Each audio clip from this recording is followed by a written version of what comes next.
복음과 함께 고난을 받으라. 누군가 여러분 이렇게 이야기하면 여러분 어떻습니까? 막 마음이 막 즐거워집니까? 기쁩니까? 복음은 좋은 것 같은데 고난을 받아라? 이 마음에 뭔가 부담이 됩니다. 복음과 함께 축복받아라 이러면 아멘 할 건데 복음과 함께 고난 받으라면 할라 하다가 딱 멈칫합니다. 이게 맞나? 이런 싶은 생각이 들고 여러분 복음과 함께 고난 받는 게 맞는 겁니다. 오늘 설교를 들으시면서 복음과 함께 고난 받는 것이 무엇인지를 한번 생각해 볼 수 있었으면 좋겠습니다. 복음과 함께 고난 받으라 아무나 할 수 있는 말도 아니고 또 아무에게나 할 수 있는 말이 아닙니다.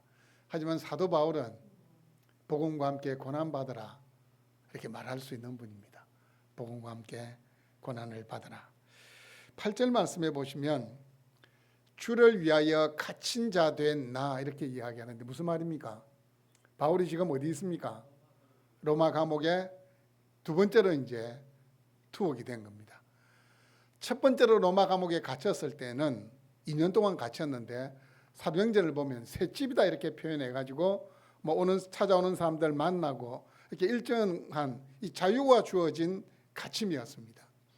그런데 이제 두 번째 로마 감옥에 갇힌 상태는 이제 미결수가 아니고 기결수로서 사형 언도를 받고 이제 죽을 날을 기다리는 거예요. 지금은 이제 인권 해가지고 이 구치소나 교도소도 환경이 많이 좋아졌는데 여러분 2000년 전 로마 감옥은 어떻겠습니까? 환경이 어떻겠습니까? 예? 우린 요셉 생각할 때도 요셉도 이렇게 감옥에 갇히잖아요. 요셉이 그래도 왕의 신하들이 갇히는 감옥이면 그래도 일정 수준을 갖췄을 거다. 예전에 대부분 감옥들은 지하 감옥입니다. 지하가 어떻습니까? 음침하고 습한 곳이 지하입니다. 더군다나 이 바울은 고관도 아니었고 그냥 일반 로마 시민이 이렇게 감옥에 갇혔으니까 그 환경을 생각할 때에 로마 이 감옥에 갇혔다는 그것만으로도 전깃불이 있습니까? 뭐가 있습니까? 하루 종일 어두컴컴하고 침침하고 습한 그 상태에서 그 캄캄한 곳을 쳐다보면 죽음이 바로 저기에서 툭 튀어나올 것만 같은 그 상황 속에 지금 바울이 놓여 있습니다. 그 로마 감옥에 갇혀 있는 상태에서 어떻게 해요? 자신의 영적인 아들인 디모데에게 이 디모데후서가 사도 바울이 남긴 서신 가운데 가장 마지막에 죽기 전에 남긴 서신입니다. 그래서 이 디모데후서는 사도 바울이 디모데에게 주는 에베소 교회에 주는 또 우리에게 주는 유언과도 같은 말씀이 바로 이 디모데후서의 말씀입니다. 죽음의 발자국 소리가 한 걸음 두 걸음 다가오는 그 환경 가운데에서 이 말씀을 기록했는데 복음과 함께 고난을 받으라. 복음과 함께 고난을 받으라. 이 말씀을 던지고 있습니다. 그런데 이 디모데 전후서를 특별히 이 디모데 전후서는 바울이 디모데를 콕 찍어서 보낸 서신인데 이 디모데 전후서를 읽어보시면 이 디모데의 인간적인 면모를 이렇게 몇 가지를 유추해 볼 수 있습니다. 디모데가 어떤 사람이었는가? 디모데는 이 에베소 교회를 목회할 때에 상당히 젊은 사람이었습니다. 디모데하고 바울이 처음 만났을 1차 전도 여행에서 처음 만났을 때 디모데의 나이가 한 10대 후반이라고 학자들은 생각합니다. 10대 후반, 17, 18, 19 이제 이거 10대 후반이고 또 이 시기는 적어도 이제 한 13년 이상 지난 시기입니다. 그럼 바울의 나이가 어느 정도 됐겠습니까? 30대 초반 정도, 많아도 지금 30대 초반입니다. 그래서 디모데전서 4장 12절 보시면 내 연수함을 업신여기지 못하게 하라 이런 말이 나옵니다. 이런 말씀이 있어요. 바울이 그렇게 이야기하는 거예요. 내 연수함을 업신여기지 못하게 하라. 제가 지난주에도 말씀드린 것 같은데 여러분 30대 초반 나이가 많습니까? 물론 우리 이제 20대는 생각할 때 30대 초반이면 나이가 많은 거지 어른이지 이렇게 생각하겠지만 제 나이쯤만 돼도 30대 초반은 아주 젊다 못해 아직 어립니다. 어린 축에 속하는 것이 30대 초반입니다. 교회에서는 더 그렇습니다. 교회에서 담임 목사가 30대 초반이다. 아마 여러분이 그렇게 생각할 겁니다. 에게게 30대 초반 인생을 뭘 할까? 인생의 경험을 뭘 해봤을까? 그런 생각을 하게 됩니다. 2000년 당시에도 그랬던 것 같아요. 에베소 교회 성도들 가운데에 이게 인생의 경험이 많고 뭐 사회적으로도 뭐 어느 정도의 수준이 되는 사람들이 디모데가 왔는데 바울이 목회할 때는 그래도 바울이 나이가 있고 그래서 바울은 이렇게 마음 저 한 구석에서부터 이게 존경하는 마음이 있었는데 젊은 사람이 앞에 서 있으니까 뭔가 좀 어설퍼 보이는 거예요. 그래서 바울이 디모데에게 던진 말이 내 연소함을 업신여기지 못하게 하라 이렇게 이야기하고 있습니다. 또 디모데전서 5장 23절에 보면 바울이 디모데에게 이런 권면을 합니다. 이제부터는 물만 마시지 말고 내 위장과 자주 나는 병을 위하여 포도주를 조금씩 쓰라.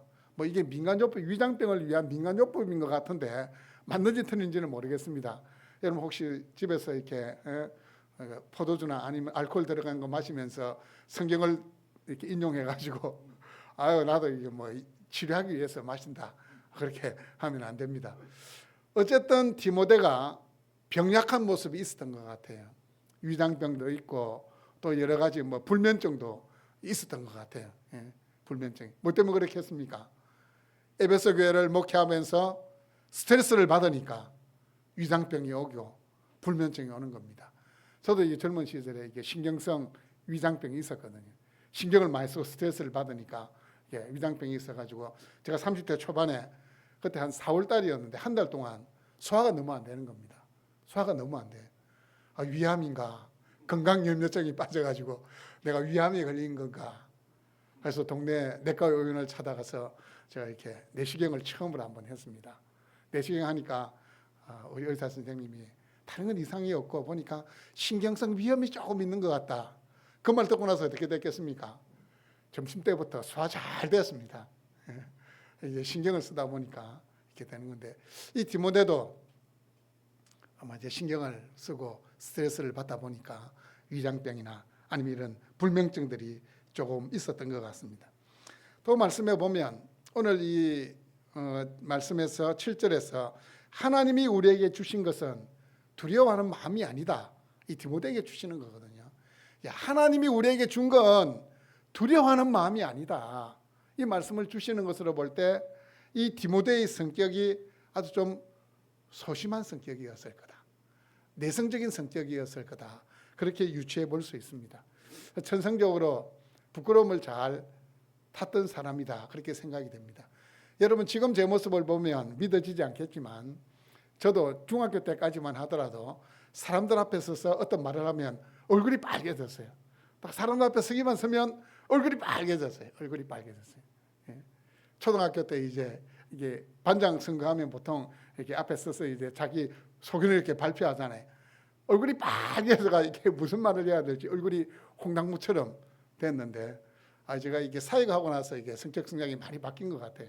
이제 앞에서 이제 서야 되니까 성향이 많이 바뀌어졌는데, 근데 아직까지도 저한테는 그런 이렇게 내성적인 게 좀 있습니다. 사람을 처음 대하면 약간 얼굴 낯가림을 하는 게 아직까지는 조금 남아 있습니다. 어쨌든 이 디모데의 인간적인 면모를 보면 여러분 생각할 때 목회하기에 적합한 사람입니까? 적합하지 않는 사람입니까? 적합하지 않아요. 나이도 어리죠. 몸도 병약하죠. 또 성격 성향도 내성적이죠. 낯가림이 많죠. 이렇게 목회하기 어려워요. 그런데 참 신기한 것은 하나님께서 이 디모데를 목회자로 불러주셨고 뿐만 아니라 그 인간적인 면모는 단점이 참 많은 것 같은데도 하나님이 이 디모데를 사용하셨다는 겁니다. 젊었습니다. 그럼에도 불구하고 육체는 허약 체질이고 내성적인 성격이라 사람을 대하는 데 어려움이 있었습니다. 그럼에도 불구하고 하나님은 디모데 사용하신 겁니다. 바울의 뒤를 이어서 바울이 했던 그 사역을 감당할 수 있도록 하나님이 능력을 주신 겁니다. 여러분, 하나님께서 직분을 맡기시면 능히 감당할 힘과 능력도 주신다고 저는 믿습니다. 감당할 능력이 있기 때문에 하나님은 직분을 맡기시는 겁니다. 자, 1절에 보시면 바울은 자신을 소개하면서 다시 한번 자신이 누구라고 소개합니까? 사도. 바울은 특별한 경우에만 자신을 사도라고 소개합니다. 그 지역에 있는, 그 교회에 있는 사람들이 자신의 사도성을 의심하는 그런 일들이 있을 때 자신을 사도라고 밝히고, 지금 디모데 전서와 디모데후서를 써서 디모데에게 보내면서 사도라고 밝히는 이유는 지금 이 디모데가 에베소 교회 목회하면서 지금 뭐 하고 있습니까? 많은 지금 어려움을 겪고 있는 거예요. 자신의 이렇게 유약한 성격 때문에도 있고 또 여러 가지 인간적인 면모 때문에 어려움을 겪고 있는 거예요.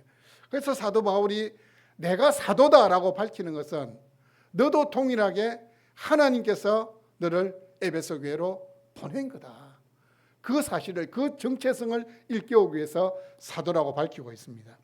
하나님의 뜻으로 말미암아 그리스도 예수 안에 있는 생명의 약속대로 그리스도 예수의 사도된 바울은 그리스도 예수를 두 번이나 반복합니다.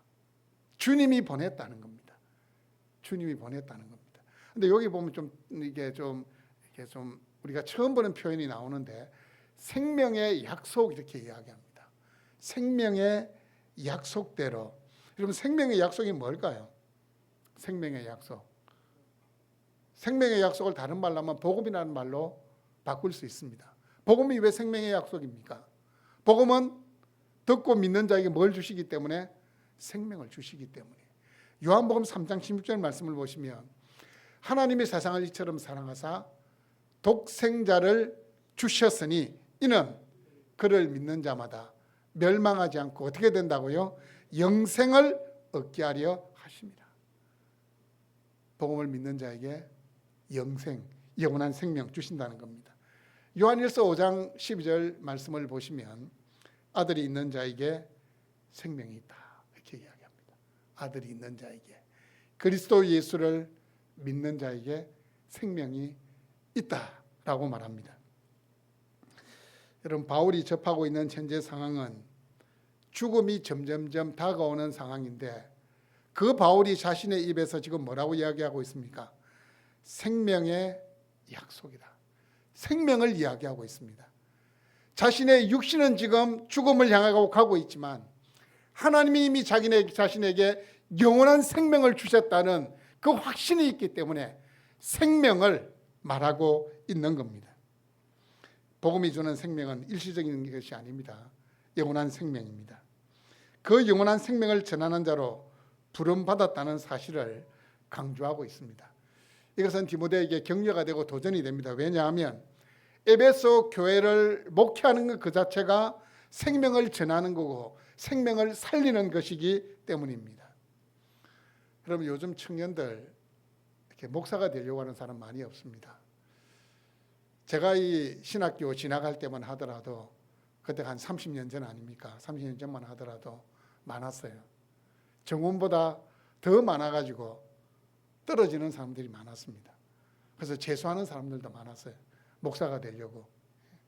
그리고 30년 전 저 때만 하더라도 수련회 가면 은혜 받아가지고 하나님, 저를 하나님께, 제 인생을 하나님께 드리겠습니다. 목사가 되겠습니다. 선교사가 되겠습니다. 헌신하는 사람이 참 많았습니다. 참 많았습니다. 제가 나온 고등학교 제가 3회 졸업생밖에 안 됩니다. 그런데 1회에 선배 2명이 목사고 2회에 선배 2명이 목사고 3회는 저 혼자밖에 없지만 제 밑으로도 한 몇 년 후배들까지는 목사가 계속해서 이어져 왔습니다. 지금은 없어요. 지금 이제 제가 나온 고려신학대학원 벌써 한 3년 전부터 정원을 못 채우고 있습니다.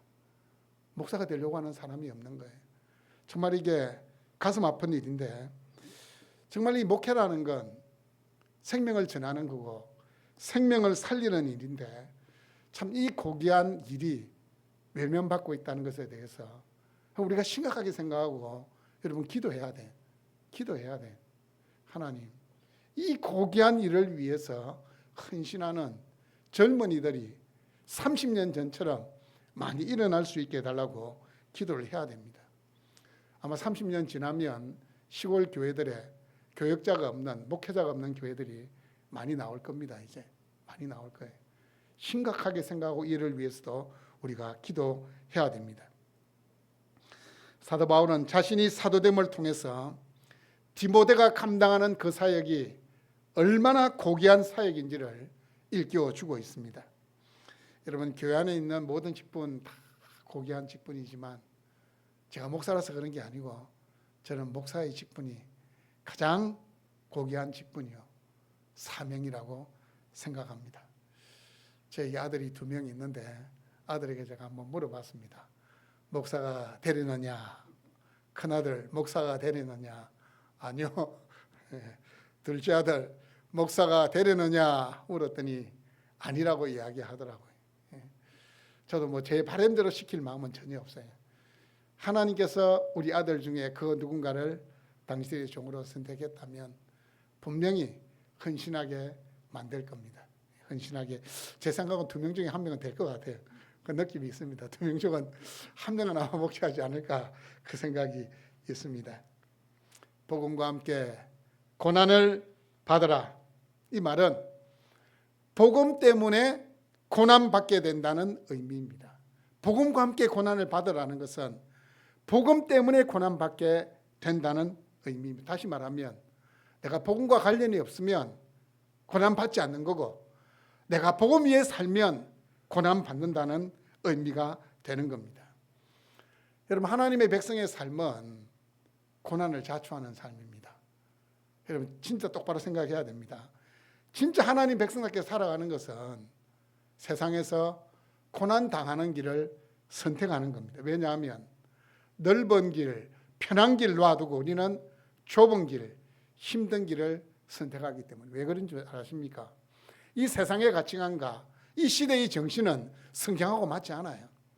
직장 생활을 하든 아니면 이게 뭐 친구들과의 이 관계에 있어서 이 성경의 가치관대로, 성경 말씀대로 살려고 하면 항상 갈등이 일어나야 되고 내 마음이 불편해져야 되고 때로는 내가 손해를 당해야 됩니다.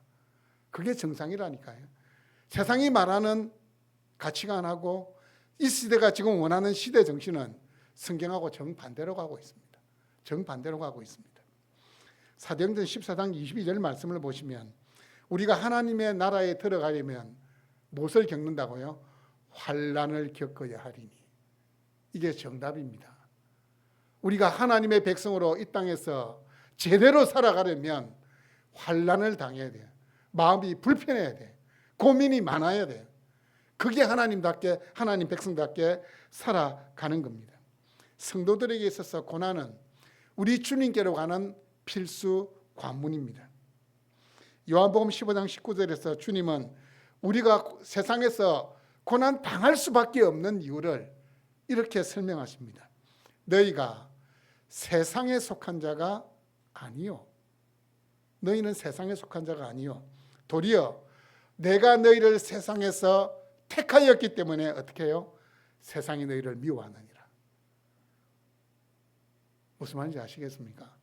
우리는 세상에 속한 자가 아니고 우리 주님이 우리를 세상에서 선택했기 때문에 세상이 우리를 미워하는 겁니다. 여러분, 이 세상은 공중권세 잡은 마귀가 역사하는 겁니다. 우리가 복음을 믿어 영생 얻는 것도 싫어하지만 예수 믿고 살아가는 그 자체를 싫어하는 겁니다. 이 땅 가운데서 하나님의 자녀로 살아가는 것을 못마땅하게 여깁니다. 예수 믿지 않은 사람들 가운데 그런 사람이 있어요. 예수 믿는 사람을 까닭 없이 싫어하는 사람이 있어요. 뭐 한 30년 전에, 20년 전에, 40년 전에 군생활 하신 분은 알 거예요. 고참들 가운데에 예수 믿는다는 그 이유 때문에 괴롭히는 사람들이 있다니까요. 그 자기 마음이 아니에요. 누가 주는 거예요? 사탄이 그 마음에 핍박하도록 한 겁니다. 왜요? 우리는 다르기 때문에. 다른 것을 싫어하기 때문입니다. 우리가 복음을 따라 살면 고난을 피할 길이 없습니다. 우리는 세상에 속한 자가 아니라 세상에서 하나님으로부터 선택을 받은 자이기 때문에 늘 세상의 반대에 직면하게 되는 겁니다. 여러분, 미운 어린 새끼는 뭐 때문에 따돌림을 당했습니까? 다른 오리들과 다르게 생겼기 때문에 결국 미운 오리 새끼는 뭐였습니까? 백조였습니다. 세상에서 살아가는 우리 모습이 꼭 그와 같아야 됩니다. 다른 모습 때문에 사람들이 싫어야 됩니다. 쟤만 좀 다른 것 같아. 쟤만 왜 이렇게 해요? 뭐 이거 다 같이 뭐 이쪽으로 하자 이러면 하면 될 건데 그건 아니다고 이야기하는지. 다른 것 때문에 다른 사람들의 마음을 불편하게 만들어야 되는 것이 우리 예수 믿는 사람들입니다. 오늘 본문을 보시면 복음과 함께 고난받는 자들이 어떻게 살아가야 할지를 말씀하고 있습니다. 그 첫째는 기도가 매일의 삶을 지탱하는 삶의 중심이 되어야 됩니다. 3절을 보시면 내가 밤낮 간구하는 가운데 쉬지 않고 너를 생각하여라는 말씀이 나옵니다. 지금 바울은 감옥에 갇혀 있습니다. 그런데 그 감옥에 갇혀서 뭐 하겠습니까? 보통 사람 같으면 절망하고 낙심해 있을 건데, 저거리 웅크려가 이렇게 막 이렇게 쭈그리고 이렇게 있을 건데, 사도 바울 지금 뭐 하고 있습니까? 기도하고 있습니다. 기도하고 있습니다. 바울은 감옥에서도 기도하고 있습니다. 데살로니가전서 5장 17절 말씀을 보시면 쉬지 말고 뭐 하라고요? 기도하라. 쉬지 말고 기도하라. 자신이 이야기한 대로 지금 쉬지 말고 기도하는 모습을 보여주는 겁니다. 쉬지 말고 기도하는 것과 밤낮 간구하는 것은 동의어입니다. 자, 그러면 여기서 말하는 이 밤낮 간구하는 밤과 낮이라는 것은 24시간을 총칭하는 표현이 아닙니다. 부지런하게 규칙적으로 매일 하루도 빠지지 않고 이 의미가 밤낮 쉬지 않고 간구하라는 그 의미입니다. 쉬지 말고 기도하는 의미도 무슨 말이겠습니까? 시간을 정해놓고 규칙적으로 기도하는 게 쉬지 말고 기도하는 겁니다. 쉬지 말고 기도하라 해가지고 화장실에 가서도 중얼중얼하고 길 가면서도 중얼중얼, 그게 아니고 매일매일 시간을 정해놓고 기도하는 것이 쉬지 말고 기도하는 겁니다. 이 규칙적인 기도 생활이 우리 매일의 삶을 지탱해 주는 중심이 되는 겁니다. 그리스도인으로서 우리의 삶의 균형을 잡아주는 것이 뭐라고요? 규칙적인 기도 생활입니다. 그럼 바울은 자신을 위해서 기도만 했을까요? 그게 아닙니다. 바울은 자신을 위해서만 기도한 것이 아니고 어떻게 해요? 자신이 개척했던 교회를 위해서, 그 교회를 목양하고 있는 목회자들을 위해서, 우리 같으면 하나님, 내가 지금 언제 죽을지도 모르는데 제가 꼭 죽어야 되겠습니까? 제가 좀 살려주면 안 되겠습니까? 하나님 정말 미치겠습니다. 우울증 걸릴 것 같습니다. 눈앞은 다 캄캄하고 침침하고 습도도 높고 밤에 누우면 잠도 안 오고, 하나님 내 감옥에서 좀 나가게 해주시면 전에보다도 2배로 더 열심히 사역하겠습니다. 뭐 이렇게 기도할 것 같은데 사도 바울 그렇게 기도하지 않았습니다. 특별히 4절 말씀을 보시면 디모데를 위해서 기도하는데 내 눈물을 생각하여 라는 이 표현이 나옵니다. 디모데를 생각할 때에 그 디모데가 흘렸던 눈물. 그래서 학자들은 이 디모데가 언제 눈물을 보였느냐, 사도행전 20장 37절 말씀해 보시면 이 바울이 이제 예루살렘으로 돌아갈 때에 밀레도에서 에베소 교회 지도자들, 장로들을 함께 만납니다. 함께 만날 때 그곳에 디모데도 있었습니다. 그때 어떻게 됩니까? 서로 껴안고 울면서 기도하게 됩니다. 그때 아마 디모데가 특별히 눈물을 더 많이 흘렸던 것 같아요. 왜? 예루살렘으로 가면 사도 바울은 어떻게 됩니까? 체포되고 또 이렇게 감옥에도 갇히고, 그때부터 본격적인 진짜 고난이 시작되기 때문에 자신의 아버지와 같은 사람이니까 얼마나 슬펐겠습니까? 그런데 저는 디모데의 눈물이 꼭 그 에베소에서 에베소 장로들과 함께 바울을 만났을 때 흘렸던 눈물만은 아니라고 생각합니다. 바울이 생각할 때에 젊은 나이로서 성격 성향도 목회하기에 전혀 맞지 않는데 그 에베소 교회를 목양하고 있는 그 디모데의 그 어려움을 생각하면서 디모데의 눈물을 이야기한 겁니다. 여러분, 저도 목사지만 목사는 어떤 의미에서 참 외롭습니다. 목사가 이라서 모르겠죠. 외롭습니다. 왜 그런가 하면 제 마음이 답답하고 괴로움이 있어도, 스트레스 받는 게 있어도 제가 사람들한테 이야기할 수 있겠습니까? 이야기를 못해요. 심지어는 친구들한테도 이야기 좀 하기 싫더라고요. 친구들한테도. 그럼 누구한테 이야기해야 되겠습니까? 때로는 제 아내한테도 뭐 허물없이 이야기하지만 어떤 건 솔직히 이야기하고 싶지 않은 것도 있어요. 그럼 누구한테 이야기해야 되겠습니까? 하나님한테만 이야기할 수 있는 거예요. 그래서 목사가 기도의 자리를 지킬 수밖에 없는 이유는 바로 그겁니다. 마음의 답답함과 괴로움, 만나서 이야기할 사람이 어디 있습니까? 예? 좋을 때는 들어주다가 그게 이제 소문이 나면 그게 이제 나쁜 영향력이 되는 겁니다. 하나님께만 아뢰을 수 있는, 여러분도 마찬가지입니다. 정말로 마음에 괴로움이 있으면 사람 찾아가지 말고 누구한테 기도해야 됩니까? 하나님 찾아가서 그 답답함을 다 토로해 둬야 됩니다. 제가 언젠가 강원도 태백에 있는 예수원에 갔는데 거기서 이제 기도하는 곳이라고 저기 올라가 보니까 큰 돌비석에 있는데 그 돌비석에 글귀가 기도는 노동이다 이렇게 적혀 있더라고요. 기도는 노동이다. 그게 제가 한 20년 전에 본 글귀인데 그때는 그게 무슨 말인지 제가 기도는 노동이다. 지금 무슨 말이야? 기도는 노동이다. 무슨 의미 같습니까? 기도는 노동이다. 예? 기도가 그만큼 힘든 영적인 일이라는 겁니다. 기도라는 게. 예? 정말 노동하는 것처럼 힘든 것이 기도라는 겁니다. 새벽기도 하지만 기도 힘들잖아요. 힘들어요 진짜.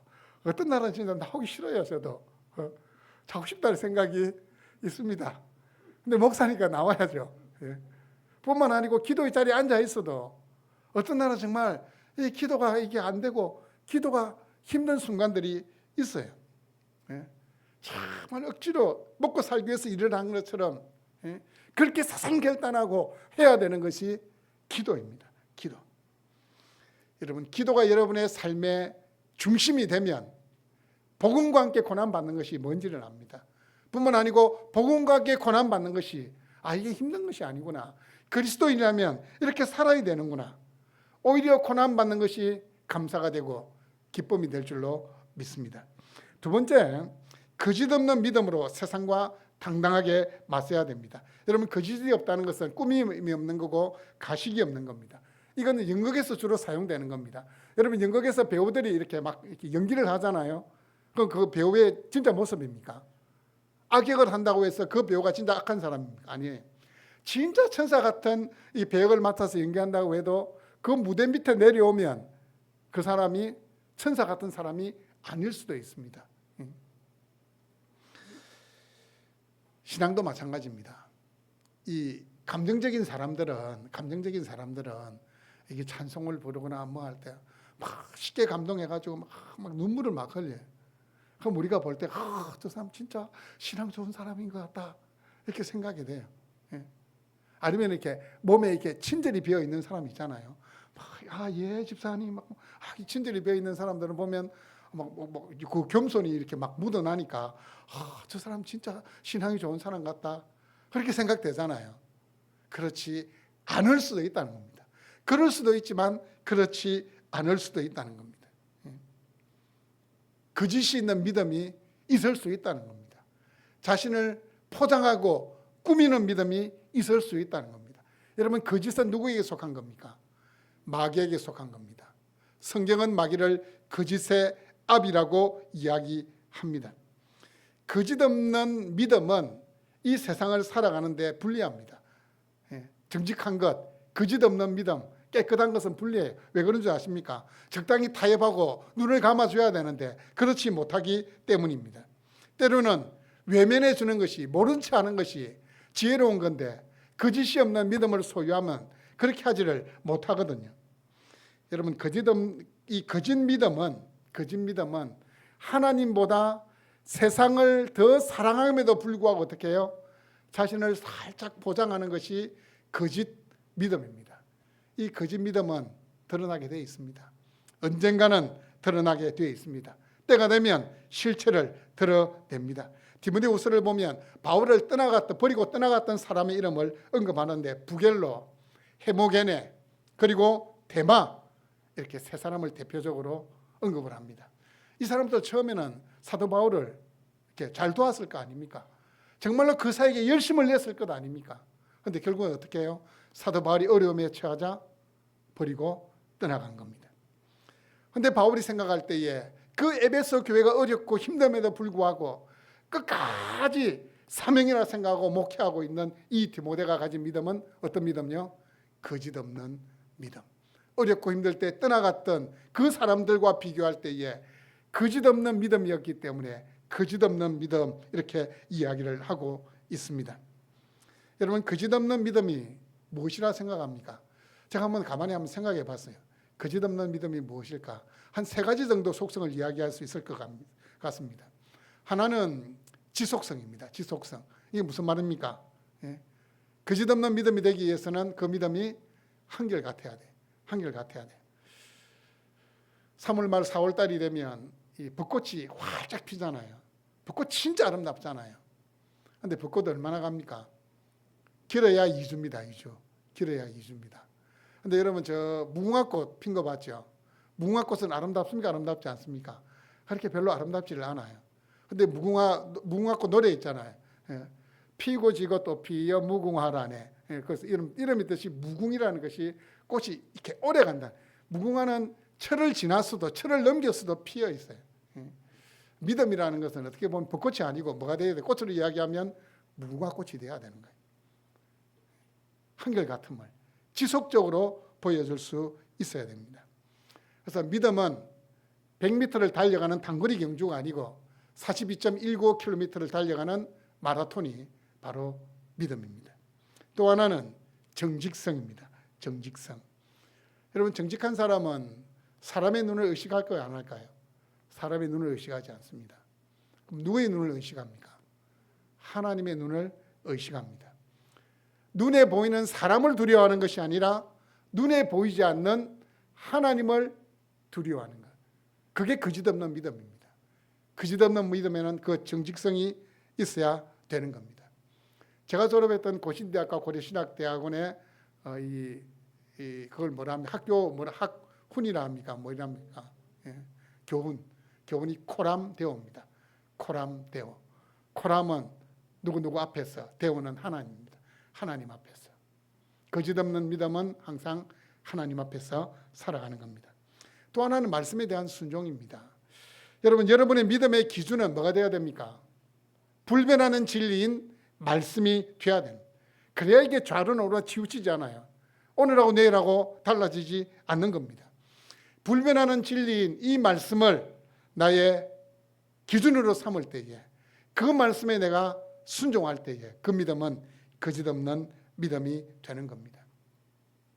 그리고 바울이 뒤에서 언급하는 것이 이 디모데에게 거짓없는 믿음이 있었던 이유는 자신의 외조모와 어머니를 통해서, 외조모 로이스와 어머니 유니게를 통해서, 다시 말하면 신앙교육을 통해서, 가정신앙교육을 통해서 얻어진 것이라 이야기합니다.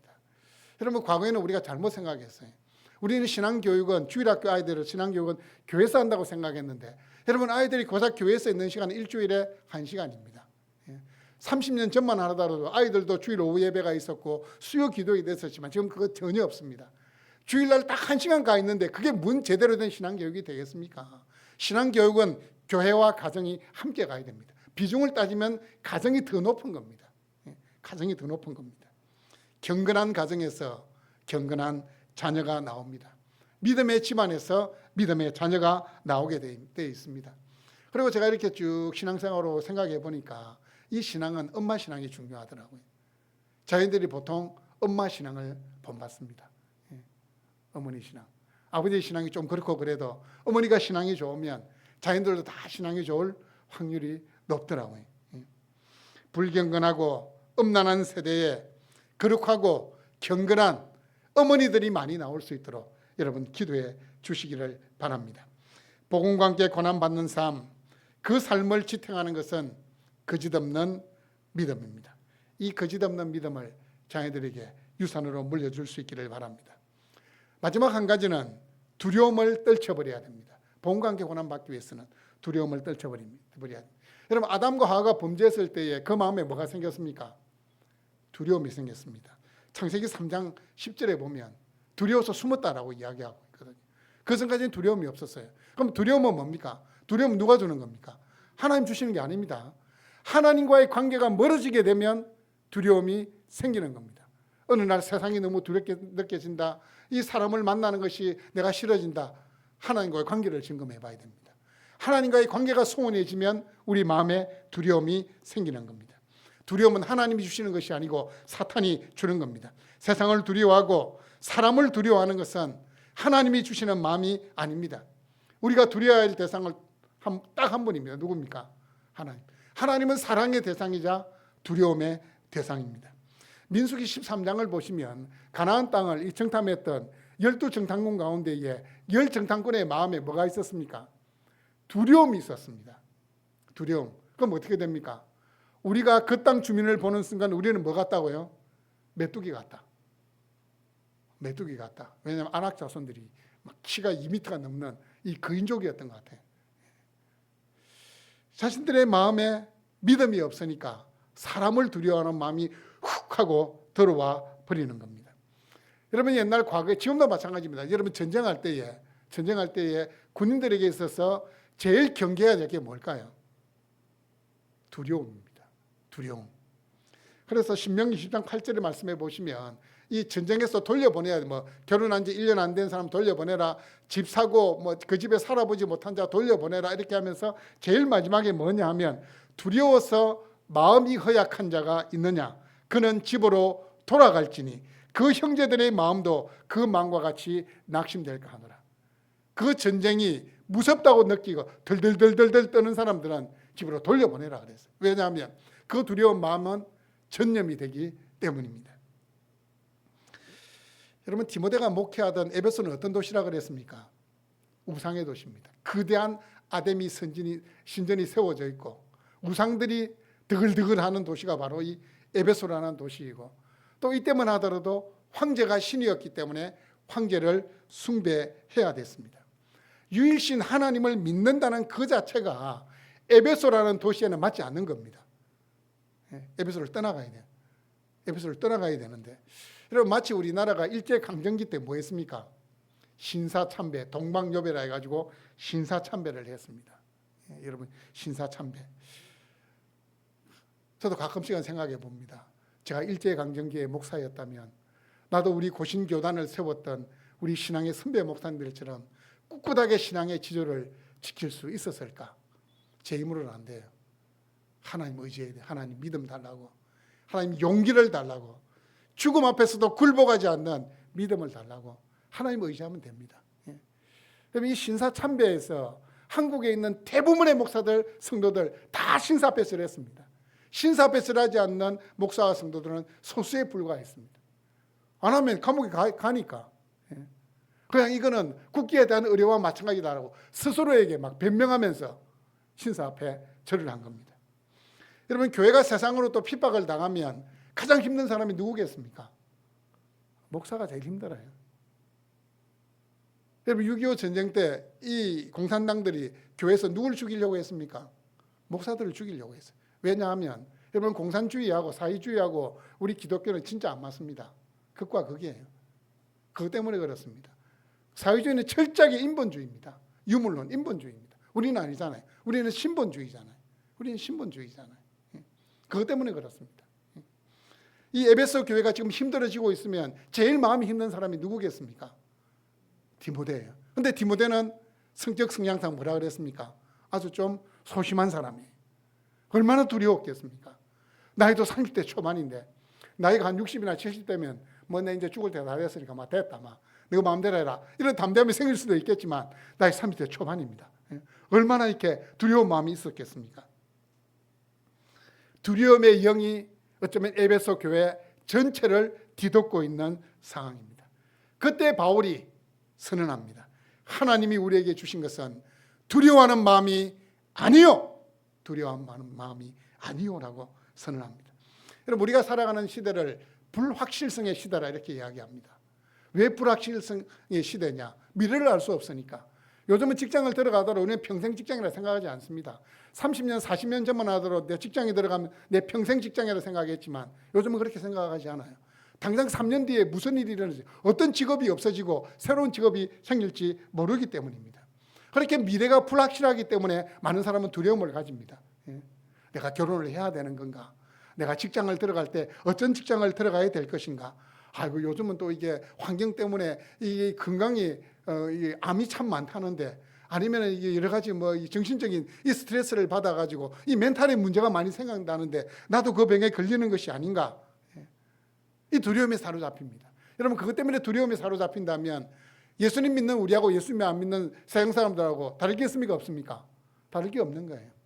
하나님이 우리에게 주신 것은 두려워하는 마음이 아니라는 사실을 아멘으로 받을 수 있기를 바랍니다. 그러면 하나님이 우리에게 뭘 주십니까? 오늘 말씀을 보십시오. 하나님이 우리에게 주시는 것은 능력이라고 그랬습니다. 이 하나님의 능력은 천지를 창조하신 그 능력입니다. 그 하나님이 우리에게 세상을 이길 힘을 주신다는 겁니다. 피곤한 자에게는 능력을 주시고 미련한 자에게는 지혜를 주십니다. 12정탐꾼 가운데에 여호수아와 갈렙이 무엇 때문에 그들은 그 아낙 사람들, 가나안 사람들을 두려워하지 않았습니까? 그 마음에 하나님이 계셨기 때문에, 하나님의 능력을 의지했기 때문에, 홍해를 가르시고 자신들을 건너가게 하신 그 하나님을 향한 믿음이 있었고 그 하나님 능력을 믿었기 때문입니다. 또 하나님께서 우리에게 주신 것은 사랑을 주십니다. 여러분, 이 사랑이 있어야 세상을 품을 수가 있습니다. 여러분, 손양원 목사님께서 자신의 아들을 죽인, 두 아들을 죽인 그 원수를 자신의 양아들로 받아들일 수 있는 힘이 어디서 나왔습니까? 손양원 목사님이 그분이 너무 인격이 고매한 그것도 있겠지만 그게 아닙니다. 하나님이 사랑하고 품을 수 있는 그 사랑을 주셨기 때문입니다. 그 그리스도의 사랑을, 우리를 위해서 십자가에 당신의 몸을 내어주신 그 사랑을 그 손양원 목사님께 주셨기 때문에 품을 수 있었던 겁니다. 그 사랑이 있어야 세상을 섬길 수 있습니다. 그 사랑이 있어야 원수를 사랑하는 마음까지도 생기게 되고 그들은 나를 미워하나 나는 기도할 뿐이라 라는 고백이 나오게 되는 겁니다. 또 하나님은 두려워하는 마음 대신 절제하는 마음을 주신다고 했습니다. 절제라는 것은 스스로를 통제할 수 있는 능력이 절제입니다. 우리가 죄의 유혹에 빠지지 않도록 해야 되는 것이 바로 이 절제하는 마음이 있어야 됩니다. 여러분, 하나님은 이 세상 속에서 복음과 함께 고난받는 삶으로 우리를 초청하십니다. 복음과 함께 고난받는 삶으로 초청하십니다. 예수 믿고 살아가는데 고난이 없다, 그건 바다에 파도가 없는 것과 같습니다. 여러분, 파도 안 치는 바다 봤습니까? 없습니다. 예수 믿는 사람은 다 고난받아야 정상입니다.